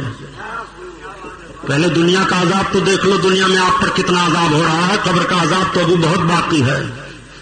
قبر کا عذاب تو معمولی معمولی گناہ سے ہوگا اور بڑے بڑے پاپ کرتے چلے جا رہے ہو، احساس نہیں ہو رہا ہے۔ کھڑے ہو کر کے موتتے ہیں بیچارے، لا حول ولا قوت الا باللہ۔ اتنا کتنی بے حیائی پھیلی ہوئی ہے، استغفر اللہ۔ ہم جا رہے تھے کانپور جلسہ میں، تو اناؤ اور کانپور کے بیچ میں ایک جگہ ہے حافظ صاحب نواز گنج، تو وہاں بس رکی تو یہ ہوا کہ اچھا ٹائم ملا، عصر کی نماز پڑھ لیں، عصر کی نماز ہم ادا کر کے ہم بھی بڑھے ہوٹل کی طرف کی کچھ ہم بھی چائے وائے پی لیں۔ تو دیکھتا کیا ہوں کہ جتنے بس میں تھے وہ سب کھڑے ہو کر کے نلی کھولے ہوئے ہیں۔ نگاہ پڑی تو مجھے تعجب ہوا، ہم نے کہا یہ بالکل پاگل ہے سب، اس میں کوئی مسلمان نہیں ہے۔ ذہن میں ایک بات گئی کہ بھئی دوسرے لوگ ہوں تو چلو وہ تو چاہے کھڑے ہو کر موتیں، چاہے لیٹ کر موتیں، چاہے الٹے موتیں، چاہے سیدھے موتیں، ان کے تو موتنے کی باتیں الگ ہے، لیکن کیا اس میں کوئی مسلمان نہیں ہے؟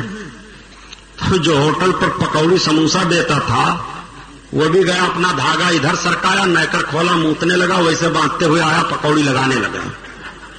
تو واپس ہم چلے آئے تو ایک صاحب نے کہا کیوں مولانا صاحب آپ کچھ نہیں کھائیں گے؟ ہم نے کہا نہیں, میرا پیٹ بھر گیا. یہ حال ہے ان گندھوروں کا. اور آپ لوگ بھی ہو ایسے گندھورے ہوٹل پر کھاتے پیتے بھی ہو.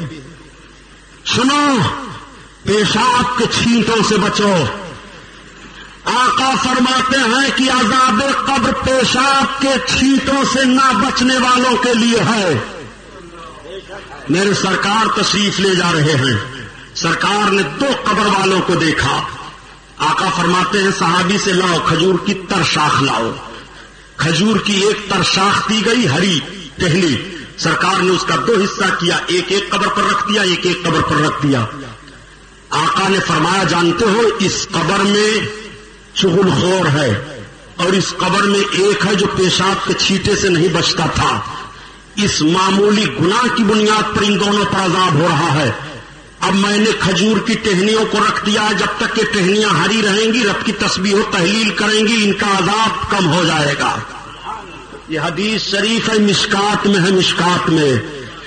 اب ذرا نبی کی نبوت والی نگاہ دیکھو. میرے سرکار قبر کے اندر عذاب ہو رہا ہے, دیکھ رہے ہیں.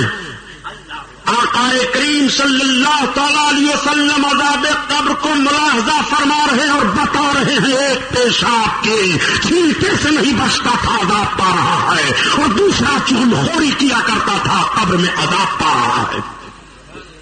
لیکن ایک سوال ہی بڑا بھیانک ہوتا ہے دیوبندیوں کی طرف سے کہ جب آپ کے رسول اتنے ہی قابل ہیں تو تر ٹہنی توڑ کر رکھنے کی ضرورت کیا تھی؟ ویسے ہی چلے گئے تھے, کھڑے ہو گئے تھے, دعا کر دیتے, عذاب کم ہو جاتا. ہے نا سوال؟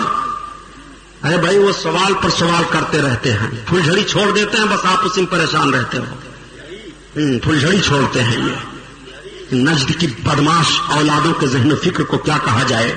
سنو, میرے سرکار صلی اللہ تعالی علیہ وسلم کھڑے ہو جاتے اور میرے آقا کے کھڑے ہونے سے ہی عذاب کم ہوا تو انہی دونوں قبروں کے لوگوں کا عذاب کم ہوتا. مگر نبی پر شاخ کو رکھ دے رہے ہیں تعلیم امت کے لیے, تاکہ تم جن جن قبروں پر پر چیزوں کو رکھو گے یہ پر چیزیں تسبیح و تحلیل کرتی رہیں گی. اگر صاحب قبر عذاب والا ہے تو اس کے عذاب میں کمی ہو جائے گی, اور ثواب والا ہے تو اس کے درجات بلند ہوتے رہیں گے.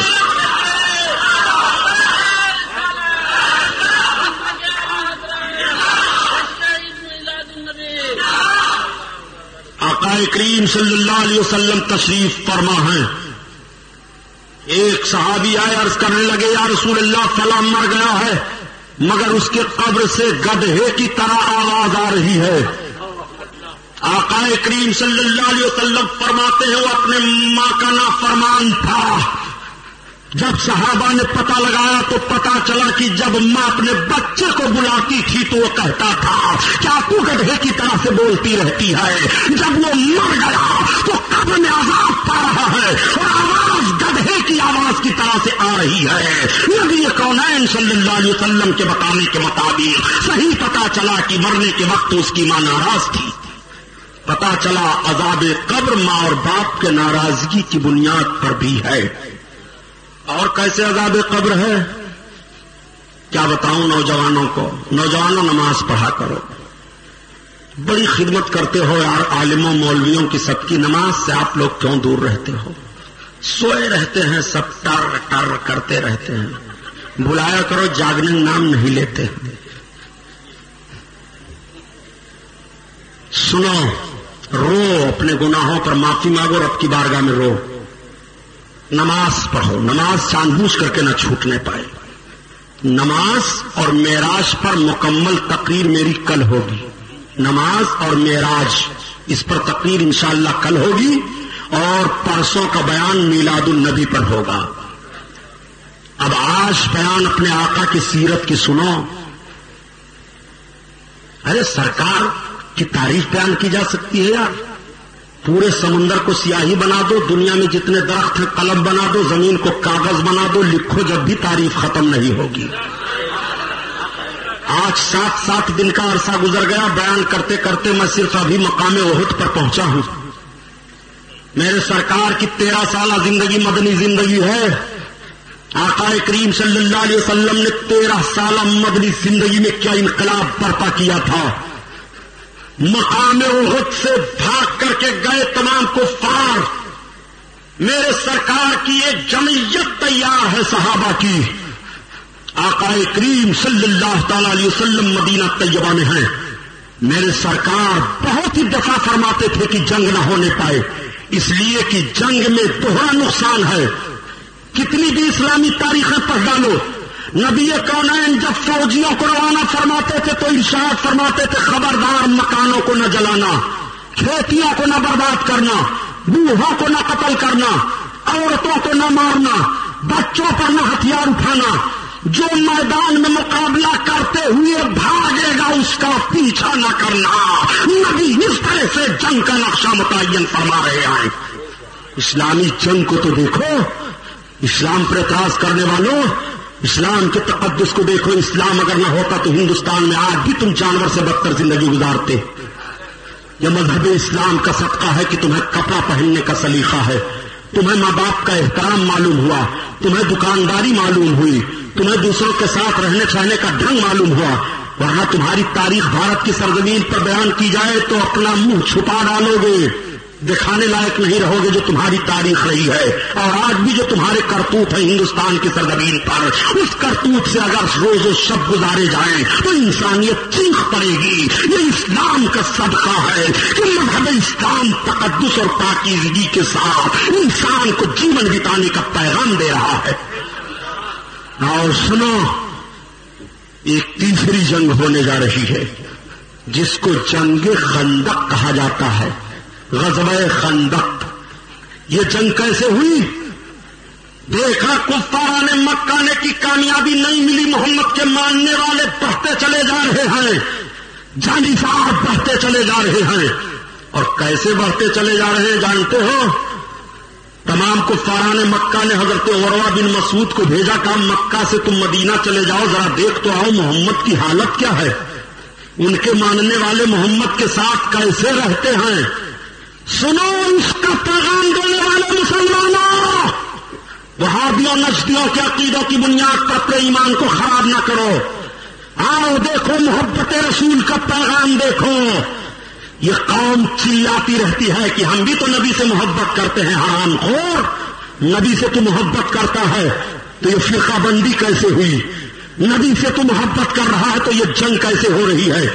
نبی سے تو محبت کر رہا ہے تو آج نبی کی ذات کو اعتراض کا محور کیوں بنایا جا رہا ہے؟ میں پوچھنا چاہتا ہوں تجھ سے، دیکھ نبی کی محبت کیسی ہوتی ہے۔ جب کفاران مکہ نے حضرت عروہ بن مسعود کو بھیجا کہ جاؤ عروہ ابن مسعود تم دیکھاؤ کہ مدینہ میں محمد کے ماننے والے محمد سے کس طرح سے پیش آتے ہیں۔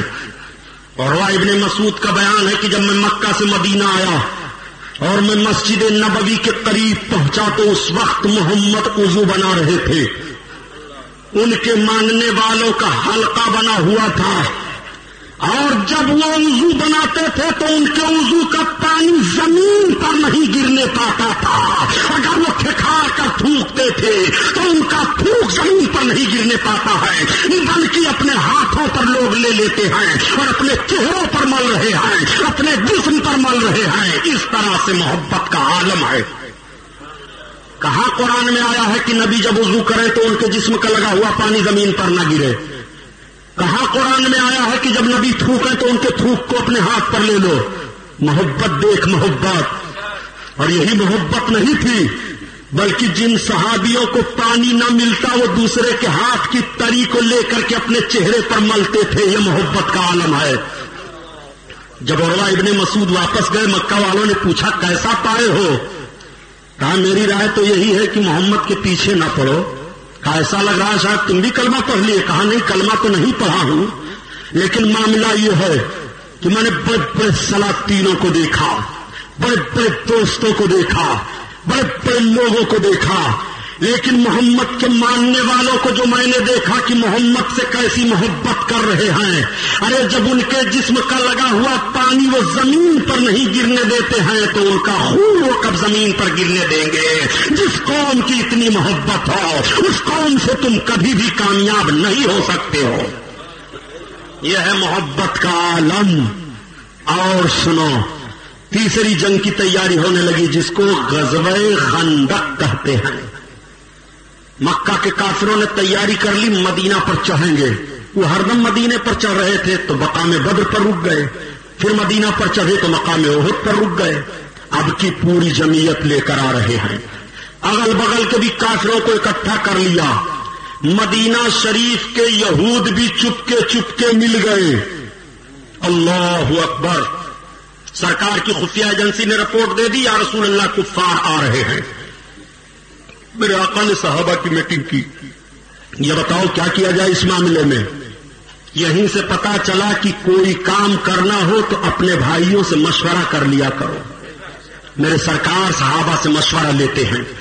کسی نے عرض کیا، یا رسول اللہ ہم نکل کر حملہ کریں، اس طرح حملہ کریں، اس طرح روکیں، یہاں روکیں، ہم بھی چلیں۔ حضرت سلمان فارسی نے عرض کیا، یا رسول اللہ میری رائے تو یہ ہے کہ ان کی اتنی بڑی جمعیت آ رہی ہے، ہم اقلیت میں ہیں، میری رائے یہ ہے کہ 3 طرف سے خندق کھود دی جائے اور ایک طرف سے راستہ رکھا جائے، ایک طرف سے ان کا مقابلہ کیا جائے۔ سرکار نے فرمایا ہاں یہ تجویز تو اچھی ہے، لیکن 3 طرف سے کہاں خندق رہے گی؟ ایک طرف سے تو پہاڑی ہے، ایک طرف سے ہم راستہ رکھیں گے، 2 ہی جانب سے خندق کھودنی ہے۔ اس رائے کو سرکار نے پسند فرما لیا۔ اب 10 فٹ گہری یا 7 فٹ گہری اور 10 فٹ چوڑی خندق کی کھدائی ہونے لگی مدینہ شہر کی حفاظت کے لیے۔ ایک طرف سے پہاڑیاں تھیں، کھجور کے باغات تھے، ادھر سے تو آ نہیں سکتے تھے، اور جدھر سے ان کے آنے کا راستہ تھا ادھر سے خندق کھودی جا رہی ہے۔ ایک راستہ رکھا گیا کہ جہاں سے ہم بھی نکل کر کے حملہ آور ہوں گے۔ جو لوگ جاتے ہیں مدینہ شریف حج کے ایام میں ان سے پوچھو غزوہ خندق دیکھنے جاتے ہیں کہ نہیں، لیکن اب جانی نہیں پائیں گے، وہ سب نجدیوں نے مٹا اٹا دیا، کچھ نہیں رہ گیا، کچھ مسجدیں ہیں بس، جس سے پتا چلتا ہے کہ یہی وہ مقام ہے جہاں خندق کی لڑائی ہوئی تھی۔ نہ وہ نالا رہ گیا، نہ وہ کھدائی رہ گئی، نہ وہ راستے رہ گئے، نہ کچھ۔ یہ نشانیاں مٹاتے جا رہے ہیں، سب نشانیاں مٹا دو، امریکہ کی پالیسی ہے، نشانیاں مٹاؤ، جب نشانیاں مٹ جائیں گی تو محبت خود بخود کم ہو جائے گی۔ ابھی آپ اپنے باپ سے بڑی محبت رکھتے ہیں، قبر تلاش کرنے لگو، قبر مل ہی نہیں رہی ہے تو کون سی محبت کا اظہار کرو گے؟ سنو، آقا کریم صلی اللہ تعالی علیہ وسلم اپنے جانثاروں کو لے کر کے زمین کی پیمائش کرتے ہیں۔ زمین کھودی جا رہی ہے، سرکار نے تھوڑی زمین اپنے حصہ میں بھی کر لی کہ یہاں سے یہاں تک کھدائی میں کروں گا۔ اب جب زمین کھودنے لگے، خندق تیار ہونے لگی تو صحابہ نے اتنی محنت کی تھی خندق کھودنے میں، ایک چٹان پڑ گئی، وہ ٹوٹ نہیں رہی تھی۔ صحابہ نے عرض کیا، یا رسول اللہ یہ بہت بڑی چٹان ہے، بالو کا تودا ہے، یہ ٹوٹ نہیں رہا ہے۔ سرکار گئے اور اپنے ہاتھ میں پھاوڑے کو لیا، میرے آقا نے ایک مرتبہ زور سے پھاوڑا مارا تو اس کا ایک حصہ بالو بالو ہو گیا۔ سرکار فرماتے ہیں اللہ اکبر، اوتی تو مفاتیح الشام، مجھ کو شام کی کنجیاں دے دی گئی۔ سرکار نے دوسرا پھاوڑا مارا، وہ آدھا حصہ ٹوٹ گیا۔ آقا فرماتے ہیں اوتی تو مفاتیح الیمن، مجھے یمن کی کنجیاں دے دی گئی۔ سرکار نے تیسرا فاوڑا مارا تو مکمل ریزہ ریزہ ہو گیا۔ آقا فرماتے ہیں اوتی تو مفاتیح الفارس، مجھے فارس کی کنجیاں دی گئی۔ تعجب کا مقام ہے کہ مدینہ کی حفاظت کے لیے خندق کھودی جا رہی ہے، مگر نبی شام کے فتح کی بشارت دے رہے ہیں، یمن کے فتح کی بشارت دے رہے ہیں، فارس کے فتح کی بشارت دے رہے ہیں۔ نبی بتا رہے ہیں میرے شہدائیوں، آج تم وطن کی حفاظت کے لیے خندق کھود رہے ہو، مگر کل یہ سارے شہر تمہارے قدموں میں ہوں گے۔ اور کون سا غیب چاہیے؟ ایک صحابی بہت بھوکے تھے، بڑی بھوک لگی تھی، ان کے گھر کچھ کھانے کے لیے بھی نہیں تھا۔ وہ آئے اور عرض کرتے ہیں یا رسول اللہ مجھے بڑی بھوک لگی ہے، سرکار میرے پاس کچھ کھانے کے لیے نہیں ہے۔ آقا کریم صلی اللہ علیہ وسلم ارشاد فرماتے ہیں صبر کرو۔ جب ان کی آنکھوں سے آنسو گرنے لگے تو سرکار نے اپنے دامن کو ہٹایا، نبی کا دامن پاک ہٹ رہا تھا کہ صحابی نے دیکھا کہ میں تو بھوکا ہی ہوں، لیکن بھوک کی شدت سے میرے آقا کے 10 شکم پاک پر 2 پتھر بدھے ہیں۔ صحابی رو پڑے، عرض کرتے یا رسول اللہ دامن گرا لیجیے، اب بھوک کی شکایت نہیں کروں گا میرے آقا، میں اب نہیں بھوک کی شکایت کروں گا۔ دیکھو صحابہ اپنے سرکار کی ایسی سیرت بھی دیکھ کر کے اپنی طرح نبی کو نہیں سمجھ رہے ہیں۔ تم کیسے مسلمان ہو کہ ساری عظمتیں تمہارے سامنے آ گئی، پھر بھی تم نبی کو نہ جانے کیا کیا کہتے گزر جاتے ہو۔ ایک صحابی حضرت جابر تھے، ان کی نگاہ پڑی، بھاگے دوڑے گئے، پھاوڑا ادھر رکھا، گھر جا کر پہنچے، بیگم ہاں کچھ کھانے کے لیے ہے؟ کیا بات ہے؟ میں نے سرکار کو ایسے ایسے دیکھا ہے۔ تو کہتی ہے میرے پاس 1.5 سیر جو ہے، کہا اس کا اچھا آٹا تیار کرو۔ ان کے پاس ایک پالتو جانور تھا، انہوں نے جانور کو ذبح کیا، بوٹیاں بنائی، رکھ دیا۔ کہا بیگم میں جا رہا ہوں سرکار کو دعوت دینے۔ کہاں جا رہے ہو اس دعوت دینے؟ لیکن 1.5 ہی سیر جو کا آٹا ہے۔ گئے سرکار کی بارگاہ میں، عرض کیا یا رسول اللہ میرے گھر آپ کی دعوت ہے، میرے پاس ایک جانور تھا چھوٹا سا پالتو، میں نے اس کو ذبح کیا ہے، 1.5 سیر جو ہے، آپ کی دعوت ہے اور آپ جس کو مناسب سمجھیں۔ آقا نے فرمایا غزوہ خندق کے لوگوں، اے خندق کھودنے والوں، چلو سب کی دعوت ہے جابر کے گھر۔ اللہ اکبر۔ حضرت جابر سرکار کا چہرے اقدس دیکھنے لگے، سب تیار ہو گئے، سب آ رہے ہیں، آقا بھی آ رہے ہیں، حضرت جابر بھی چل رہے ہیں، مگر قدم بڑے دھیمے دھیمے اٹھ رہے ہیں۔ جب گھر پہنچے تو پوری فوج پہنچ گئی۔ حضرت جابر کی بیوی نے دیکھا کہ یہ تو سب چلے آئے ہیں۔ جیسے حضرت جابر اندر داخل ہوئے، بس بیگم تو بیگم، وہ تو خیر صحابیہ خاتون ہیں، انہوں نے کہا کیوں؟ آپ سے میں نے نہیں کہا تھا کہ 1.5 سیر جو کا آٹا ہے؟ کہا بیگم خفا نہ ہو، میں نے سرکار کو صرف دعوت دی اور میں نے عرض کیا کہ یا رسول اللہ آپ جسے چاہیں، تو سرکار نے سب کو دعوت دے دی ہے، تو میں کیا کروں؟ تو بیگم نے کہا تو ٹھیک ہے، ہماری ذمہ داری ہے، ہم سرکار کو کھلائیں گی، اور سرکار سب کو لائے ہیں تو سب کے ذمہ دار سرکار، سب کے ذمہ دار آقا ہیں۔ اب ذرا دیکھو، میرے آقا فرماتے ہیں جابر ہاں یا رسول اللہ، لاؤ جو کا آٹا لاؤ، گوندھا گیا؟ ہاں لاؤ۔ گوشت کی ہانڈی چڑھا دی گئی؟ ہاں یا رسول اللہ، لاؤ ادھر لاؤ۔ جب جو کا آٹا اور گوشت کی ہانڈی سرکار کے سامنے کی گئی تو سرکار نے گوشت میں تھوک دیا اور آٹے میں تھوک دیا۔ تھوکنے کی ضرورت کیا تھی؟ ہاتھ ہی رکھ دیتے، برکت ہو جاتی۔ مگر میرے آقا کی مشیت، آقا کا ارادہ چاہنا، آقا کریم صلی اللہ علیہ وسلم نے فرمان لے جاؤ گوشت بناؤ، جب تیار ہو جائے نکالتے جانا، اور عورتوں کو بلا لو، روٹی تیار کرو۔ عورتیں آ گئی، روٹی تیار ہو گئی، سالن تیار ہو گیا، سب کھا رہے ہیں، سب کھا رہے ہیں، پوری فوج کھا کر کے آسودہ ہو گئی۔ آقا نے فرمایا سب کھا چکے؟ ہاں یا رسول اللہ سب کھا چکے، تو لاؤ میں بھی کھا لوں۔ عرض کرتے ہاں سرکار آپ بھی کھا لیجیے۔ آقا نے فرمایا جابر تمہارے دونوں بیٹے کہاں ہیں؟ حضرت جابر کے 2 بچے تھے۔ حضرت جابر نے جب اپنی بکری کو ذبح کیا تھا، جانور کو، اور ذبح کر کے چلے گئے تھے، تو وہ دونوں بچے جانور سے بڑا پیار کرتے تھے۔ وہ دونوں اپنے مکان کے چھت پر گئے اور وہی چھڑا لیا، کہا لیٹو میں بتا دوں ابا نے کیسے جانور کو ذبح کیا ہے۔ تو ایک بھائی لیٹ گیا، دوسرے نے گردن کاٹ دی، اور جب گردن کٹی بھائی تڑپا، تو ادھر تو گردن کٹنے سے یہ دنیا سے چلے گئے، اور ادھر ڈر کی وجہ سے وہ چھلانگ لگا دیے چھت سے، وہ بھی دنیا سے چلے گئے، دونوں دنیا سے چلے گئے۔ حضرت جابر کی بیگم آٹا تیار کر رہی تھی، جا کر کے دیکھتی ہیں تو ایک کا گلا کٹا ہے، ایک چھلانگ لگا کر کے نیچے آ گیا۔ آپ بتاؤ مجھے، جس ماں کے سامنے اس کے 2 بیٹوں کی لاش ہو، اس کا کلیجہ کیسا ہوگا؟ مگر ماں کا عقیدہ ملاحظہ کرو، حضرت جابر کی بیوی نے دونوں کو اٹھایا، لا کر مکان کے اندر رکھ دیا، چادر اوپر سے ڈال دی۔ کیوں ڈال دیا؟ مسیح دو عالم آنے والے ہیں، جن کے گھر سے زندگی بٹ رہی ہے وہی سرکار آنے والے ہیں۔ آقا کریم صلی اللہ علیہ وسلم کا علم غیب ملاحظہ کرو۔ حضرت جابر جب آئے تو بیوی نے کہا ذرا دیکھ لو مکان میں، سرکار کرم فرما بچے اٹھ کر کے کھڑے ہوئے، آئے آقا کی بارگاہ میں، کھانا تناول فرمایا، زندگی مل گئی۔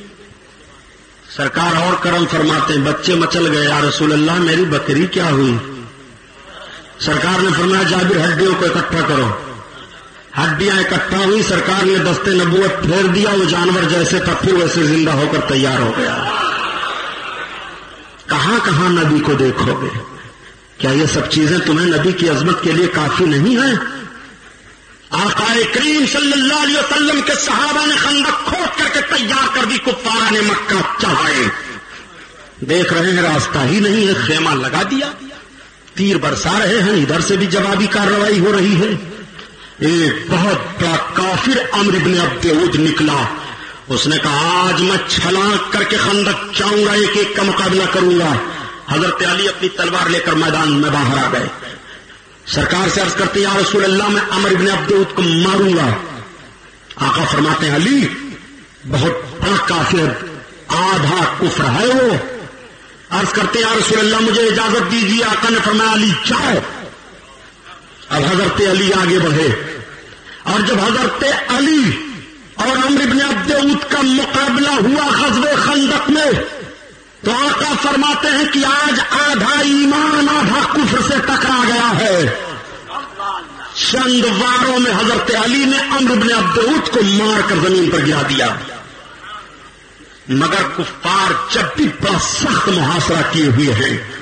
اسی غزوہ خندق کے موقع پر میرے سرکار کی نماز عصر کا معاملہ آیا تھا، اور اسی غزوہ خندق کے موقع پر حضرت علی کی نماز عصر قضا ہوئی تھی۔ وہی غزوہ خندق ہے، سرکار فتح کی دعا مانگتے ہیں۔ نبی کونین کی دعا مانگنی تھی کہ جیسے رات کا حصہ آیا تو اتنی تیز آندھی آئی کہ ان کے برتن الٹ پلٹ گئے، ان کی سواریاں غائب ہو گئی، کوئی کسی کو کچھ سجھائی نہیں دیتا تھا، سب چھوڑ چھاڑ کر کے بھاگ گئے اور جا کر کے مکہ ہی پناہ لیا۔ اس جنگ کا خاتمہ ہوا، آقا کریم صلی اللہ علیہ وسلم کے صحابہ مطمئن ہوئے، مدینہ طیبہ سے اسلام آگے بڑھ رہا ہے۔ اپنے آقا صلی اللہ علیہ وسلم کی بارگاہ میں حاضر ہو کر کے اپنی ضروریات زندگی کو صحابہ عرض کر رہے ہیں، نبی کے معجزات کو دیکھ رہے ہیں، نبی کے علم غیب کو دیکھ رہے ہیں، نبی کی طاقت کو دیکھ رہے ہیں، نبی کی شوکت کو دیکھ رہے ہیں، نبی کی تجارت کو دیکھ رہے ہیں، نبی کونین کی رفعت و بلندی کو دیکھ رہے ہیں۔ ہر طرح سے نبی کی کرم نوازیاں صحابہ ملاحظہ فرما رہے ہیں۔ تبھی تو اعلیٰ حضرت عظیم البرکت فرماتے ہیں کہ غم زدہ کو رضا مزدہ دیجے کی ہے، اور بے کسوں کا سارا ہمارا نبی، ہمارا نبی، بے کسوں کا سارا ہمارا نبی، ہمارا نبی۔ میرے آقا بیٹھے ہوئے ہیں، صحابہ کی انجمن لگی ہوئی ہے، تب تک ایک سانپ آیا اور سرکار کی مجلس میں جیسے داخل ہونے لگا، صحابہ اٹھے کہ مارے، آقا فرماتے نہیں مارو، نہیں آنے دو، اس کو راستہ صاف کرو۔ راستہ صاف ہوا، وہ سانپ آیا، قدم مصطفیٰ پر آیا، سرکار کے جسم پاک پر چڑھتا ہوا گوش مبارک تک گیا، اپنے تھن کو پھیلا دیا۔ اب وہ اپنی زبان نکال رہا ہے، اندر کر رہا ہے، نکال رہا ہے، اندر کر رہا ہے، نکال رہا ہے، اندر کر رہا ہے۔ سرکار سورہ کہف کی آیات کریمہ تلاوت فرما رہے ہیں، پھر سرکار کے جسم اطہار سے اترا، مجلس سے نکلا، غائب۔ صحابہ حیران ہیں، یا رسول اللہ یہ کیا؟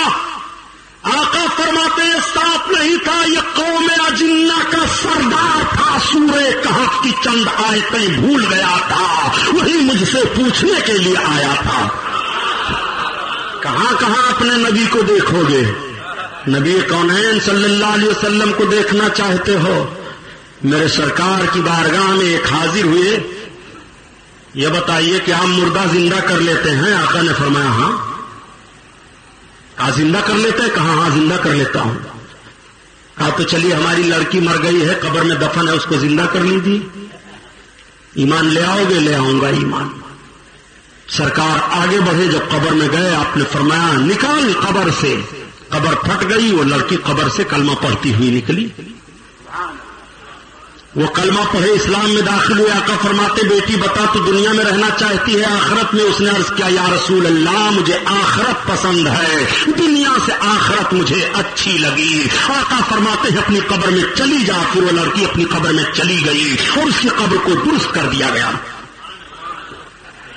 سلام اس پر کہ جس نے فضل کے موتی بکھیرے ہیں، اور سلام اس پر بروں کو جس نے فرمایا کہ میرے ہیں.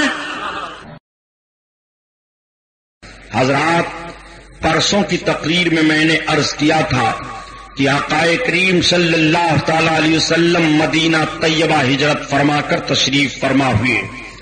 مقام قبا سے میرے سرکار مدینہ طیبہ میں رونق افروز ہیں.